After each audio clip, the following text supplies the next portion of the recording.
How to fix keyboard not working on Windows. In this quick tutorial, I'll show you guys how you can fix this problem. So the first thing you're going to have to do is access your device manager. So how you would typically do it is if you go to the search bar and type in device manager, you should be able to get this. But if your keyboard is not working, you obviously will not be able to type here. So what you can do instead is right click on this PC and then go to show more options. Go to manage and a window will pop up on your screen, your computer management. Just go to device manager from here and all of your drivers and device managers will be shown. Now all you have to do now is just go ahead and click on the keyboard option. And from here, go to mice and other pointing device.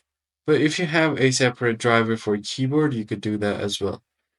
So click on this keyboard option, right click on it, and what you're going to have to do is check for updates. Click on Update Driver, Browse Computer. Let me pick from the list of available drivers.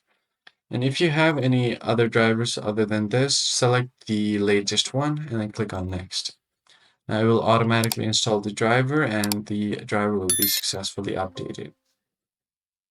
Now once your hardware change is done, it will ask you for a restart. You can try to restart it. And the next step you can do is check for any hardware changes. Once you've done that, you could also try to disable and enable this device because sometimes there might be some glitches with your keyboard and disabling and enabling it will fix it.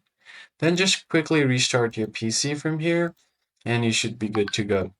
That's it for this video, guys. If you found it helpful, be sure to like the video and subscribe. I'll catch you guys on the next one.